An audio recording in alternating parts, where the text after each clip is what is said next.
नमस्कार, मैं रमाजय कुणाल मुद्रा शक्ति चैनल पर आपका स्वागत करता हूँ। आगे बढ़ने से पहले मैं उन सभी गुरुओं को धन्यवाद और नमन करना चाहता हूँ जिन्होंने मुझे रेकी, वास्तुशास्त्र, ध्यान और मुद्रा की विद्याएं सिखाया। मैं आज भी इन विद्याओं का अध्ययन और प्रैक्टिस करता रहता हूँ। मैंने जो सीखा है उसे आज मैं मुद्रा शक्ति चैनल में मुद्रा के ज्ञान को किस तरह से उपयोग करके मैं स्वस्थ हुआ था, ये बताने का प्रयास करता हूँ। आज का सवाल है, कोरोना पॉजिटिव मरीज क्या अनुलोम विलोम, भ्रस्तिका और कपालभाति जैसे प्राणायाम कर सकते हैं या नहीं कर सकते। मैं आज अपने अनुभव से इन चीज़ों को स्पष्ट करने की कोशिश करता हूँ। जिन लोगों का यह प्रश्न है उन्हें बहुत धन्यवाद, क्योंकि इस जानकारी से बहुत लोगों को लाभ मिलेगा। मैं यह बताऊंगा कि इन प्राणायाम को मैं किस तरह से किया और इनके साथ मैंने कौन सी मुद्रा का प्रयोग कर खुद को स्वस्थ किया। यह वीडियो काफ़ी महत्वपूर्ण है और इसमें बहुत सारी जानकारी आपको मिलेगी। वीडियो के साथ बने रहें। यह जो आपका प्रश्न है प्राणायाम से संबंधित, इसमें मैं अपने ज्ञान और अनुभव दोनों का सम्मिश्रण करके आपको जानकारी दूंगा। जो मैंने पढ़ा, जो जाना और जो मैंने अपने बीमारी के दरमियान अनुभव किया, इस अनुभव को भी आपके साथ बांटूंगा। मैं यह भी बताऊंगा कि मैं जब बीमार था तो कौन कौन से प्राणायाम मैंने किए और किस प्राणायाम से मुझे सबसे अधिक फ़ायदा मिला, कौन सा प्राणायाम मेरे लिए जीवन रक्षक साबित हुआ। इन सभी बातों को भी मैं बताऊंगा। इस वीडियो को बनाने का मेरा उद्देश्य सिर्फ इतना ही है कि जैसा मुझे यह लाभ मिला इस प्राणायाम से, इस मुद्रा से, वैसा और लोगों को मिल सके, अधिक से अधिक मानव जाति का कल्याण हो। यही मेरा उद्देश्य है। इसके लिए सिर्फ आपको इस वीडियो को शेयर करना होगा दूसरे तक। आप व्हाट्सएप के प्लेटफॉर्म पे हों या यूट्यूब के प्लेटफॉर्म पर, कहीं से भी आप इस वीडियो को शेयर कर सकते हैं। इस वीडियो को देखकर अगर किसी एक व्यक्ति का भी भला हो जाए तो वीडियो बनाने की सार्थकता मिल जाएगी। यह मानव जाति के कल्याण के लिए बनाया जा रहा वीडियो है। मैं चाहता हूँ हिंदुस्तान का हर परिवार खुशहाल हो, सुखी रहे, और इसी उद्देश्य से मैंने मुद्रा शक्ति चैनल को बनाया है। यह चैनल मुद्रा से संबंधित जानकारी आपको देगी। मुद्रा एक ऐसी विद्या है जो बिल्कुल निःशुल्क और नैसर्गिक है, जिसे प्रकृति ने हमें देकर भेजा है। हम इसका लाभ बहुत जल्द ले सकते हैं और इसके लिए कोई पैसे खर्चना नहीं पड़ता है। जिस तरह से मैं प्रयास करके यह वीडियो आप तक पहुंचा रहा हूं, आपका भी सहयोग रहे कि आप अपने परिवार को और अपने रिश्तेदारों को खुशहाल करने का प्रयास करें, स्वस्थ करने का प्रयास करें। अपनी जानकारी के साथ साथ अपना अनुभव बताने का कारण यह है कि लोगों को यह विश्वास मैं दिला सकूं कि जैसा मैं स्वस्थ हुआ हूं वैसा आप भी स्वस्थ हो सकते हैं। इस कोरोना काल में अधिकतर लोगों ने सिर्फ आत्मविश्वास खोने की वजह से अपने प्राण खो दिए। मैं यह बताना चाहता हूँ कि मैंने किस तरह से अपने आत्मविश्वास को कायम रखा और मैं स्वस्थ हुआ। मैं घर पे ही रहकर स्वस्थ हुआ। तो आप में से हज़ारों लोग स्वस्थ हो सकते हैं घर पे रहकर, सिर्फ आत्मविश्वास के साथ। हाँ, उसके लिए कुछ करना होगा। जो डॉक्टर्स की गाइडलाइन है उसे पालन करना होगा, साथ ही प्राणायाम करने होंगे। तो कौन कौन से प्राणायाम हम कर सकते हैं और कैसे कर सकते हैं, किसे नहीं करना चाहिए, ये सब भी जानना बहुत महत्वपूर्ण है। बहुत बार ऐसा होता है कि हम ये जानते हैं कि ये प्राणायाम कर लेने से हमें फ़ायदा होगा, लेकिन उसे यह नहीं जानते कि उसे किन किन लोगों को करना चाहिए। क्या सभी लोग वो उस प्राणायाम को कर सकते हैं या उसमें कुछ रिस्ट्रिक्शन है, कुछ रोक है कि ये लोग इस प्राणायाम को इस क्षण नहीं करें। वीडियो को ज़्यादा लंबा नहीं करते हुए हम टॉपिक पे आते हैं। सबसे पहले भस्त्रिका प्राणायाम के बारे में अब हम जानते हैं। भस्त्रिका प्राणायाम में हम गहरी लंबी सांस लेते हैं ऐसे। जब कोरोना का मरीज़ इसे, अगर आपको इन्फेक्शन या किसी को भी इन्फेक्शन होता है, तो अगर वह 5 मिनट तक इसे कंटिन्यू करे तो ये संभव है उसे इन्फेक्शन आगे नहीं बढ़ पाए, सिर्फ ये जो श्वास नली में ही उसका इन्फेक्शन रह जाए या यहीं ख़त्म हो जाए। लेकिन दुर्भाग्य से कोरोना जिसे होता है वह शुरुआत के दिनों में नहीं जान पाते हैं। जब ज़्यादा बीमार होते हैं तब हमें अनुभव होता है कि हम कोरोना से ग्रसित हो गए हैं, और जब जांच होता है तब तक रोगी बहुत कमज़ोर हो चुका होता है। ऐसे में इस प्राणायाम को करने में थोड़ी बाधाएं आती है। व्यक्ति लंबी लंबी सांस नहीं ले सकता है, दम फूलने लगता है।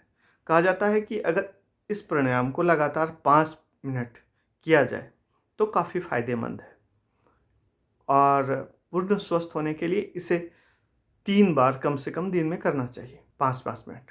लेकिन जब रोगी बीमार हो जाता है तो वो ऐसी स्थिति में नहीं रहता है कि वह इतनी लंबी गहरी सांस ले सके, उसका दम फूलने लगता है। मैं स्वयं भी इस प्राणायाम को 1 मिनट से ज़्यादा नहीं कर पाता था। भस्त्रिका प्राणायाम को करने के लिए कुछ लिमिटेशंस भी हैं। जिन लोगों को हाई बीपी है, जिनको हृदय का कोई समस्या है, उन्हें यह प्राणायाम नहीं करना चाहिए। अगर इस प्राणायाम को करना है तो किसी योगाचार्य के दिशा निर्देश में ही करें, अपने मन से नहीं करें। मैं ये सलाह देता हूँ कि जो लोग स्वस्थ हैं वही इस प्राणायाम को करें। और मेरा ये व्यक्तिगत अनुभव है कि मात्र 30% से ज़्यादा लोग इस प्राणायाम को कोरोना पॉजिटिव होने के बाद नहीं कर सकते हैं। हाँ, कुछ लोग 30% लोग बहुत बड़ी संख्या है, तो हो सकता है उसमें कुछ लोग कर सकते हैं। तो जो लोग कर सकते हैं वो करें, लेकिन हाई बीपी के पेशेंट इसे कदापि ना करें। इससे बीपी बढ़ने का खतरा होता है, और कोरोना काल में देखा गया है कि अमूमन लोगों का ब्लड प्रेशर बढ़ जाता है। मेरा भी ब्लड प्रेशर हाई था। हालांकि मुझे ब्लड प्रेशर की पहले शिकायत नहीं थी, लेकिन कोरोना के टाइम में बीपी हाई रहने लगा। अब हम आते हैं कपालभाति प्राणायाम पर। कपालभाति प्राणायाम आप सब जानते हैं, वीडियो में देखा होगा। बाबा रामदेव जी ने इसे जनमानस तक बहुत पहुंचाने का प्रयास किया है। अगर आप में से किसी को ये कपालभाति प्राणायाम के बारे में जानकारी नहीं हो, या और भी किसी प्राणायाम के, तो यूट्यूब पर आप बहुत सारे वीडियो हैं, आप देख लें, सीख लें। और इसे बैठकर करने से ज़्यादा फायदा होता है। लेकिन कोरोना काल में एक समस्या सबके साथ रहती है। मरीज ज़्यादा देर तक बैठ नहीं पाता है, और जब वो बैठ नहीं पाता है तो इस प्राणायाम को करने में उसे तकलीफ होगी। अगर यही प्राणायाम वो लेट कर करेगा, कोरोना में आदमी के नाक जाम होते हैं, तो वह लेट कर नहीं सकता है, तो उसे यह प्राणायाम करने में बहुत बाधा आएगी। मुझे भी बाधा आती थी। हालांकि यह प्राणायाम की सबसे बड़ी खूबी यह है कि यह शरीर को डिटॉक्स करता है। जब हम बीमार हो जाते हैं तो ऐसे समय में हमारे शरीर में बहुत से टॉक्सिक मटेरियल्स उत्पन्न हो जाते हैं, या दवाइयों के माध्यम से जो हम अंग्रेजी दवा खाते हैं उनसे भी कुछ टॉक्सिन डेवलप होते हैं।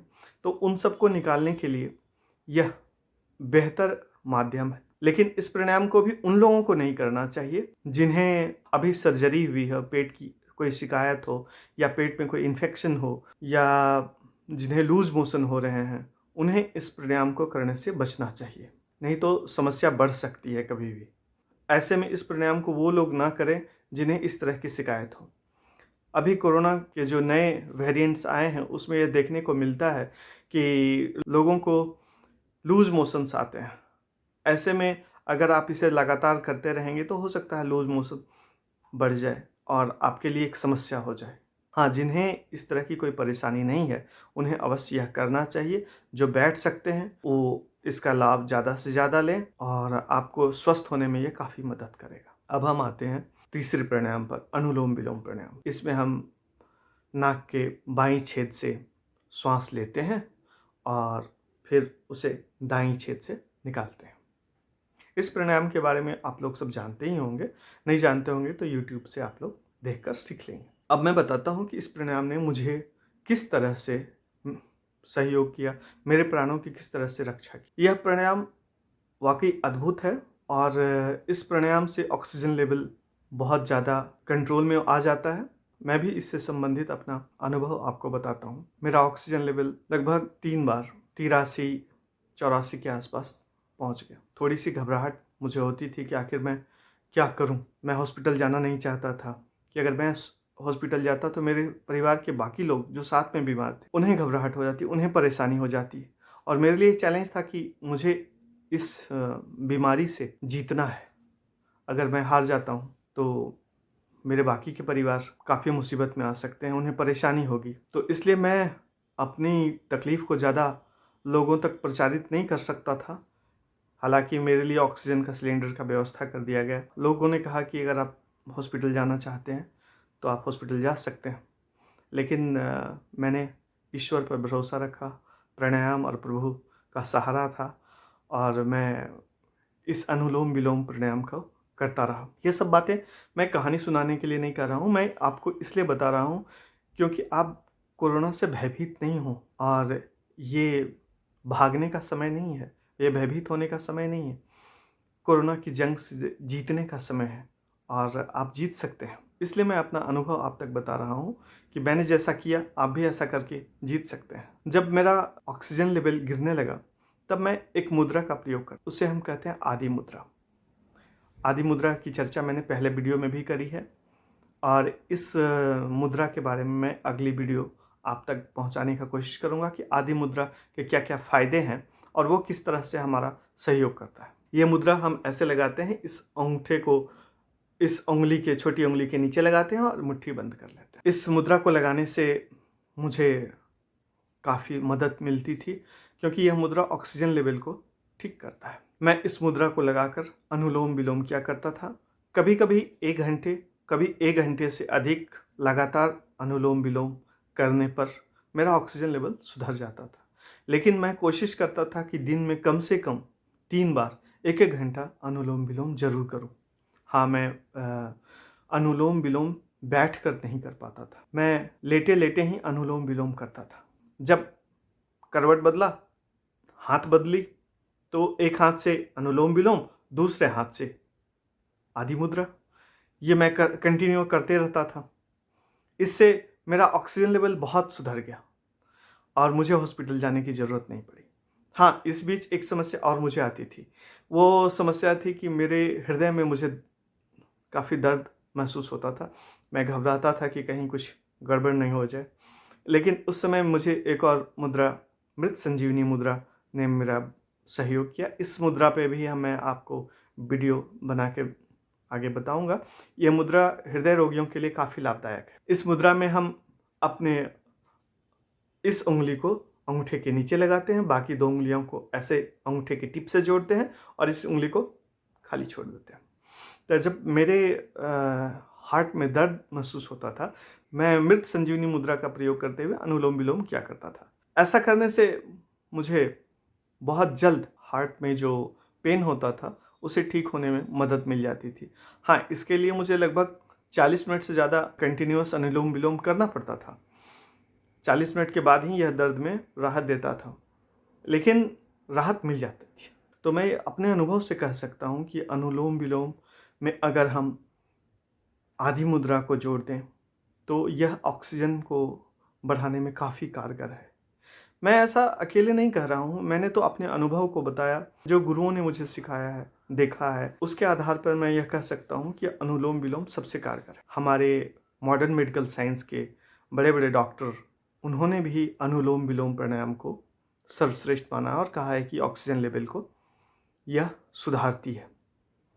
ये ऐसा कहने वालों में डॉक्टर नरेश त्रेहान जी हैं, जो मेदांता के प्रमुख डॉक्टर हैं, और एम्स के प्रमुख डॉक्टर रणदीप गुलेरिया जी ने भी यह कहा है कि अनुलोम विलोम प्राणायाम से ऑक्सीजन लेवल में काफ़ी सुधार होता है। तो जब मुझे फ़ायदा हो सकता है, मेरे मित्र को फ़ायदा हो सकता है, मेरे परिवार के लोगों को फ़ायदा हो सकता है और डॉक्टर कह रहे हैं, तो निश्चित ही आपको भी फ़ायदा करेगा।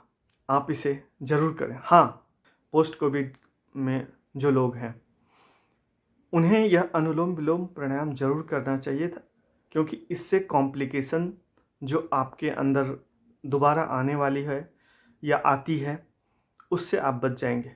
क्योंकि अगर आपका ऑक्सीजन लेवल मेंटेन रहेगा तो बाहर के जो रोगों के हमले हैं आप उनसे बचे रहेंगे, सुरक्षित रहेंगे। तो मैं आशा करता हूं कि आप ज़रूर अनुलोम विलोम प्राणायाम को अपने जीवन में शामिल करेंगे। हाँ, आदि मुद्रा का भी प्रयोग आप कर सकते हैं, क्योंकि इससे रोग प्रतिरोधक क्षमता बढ़ती है।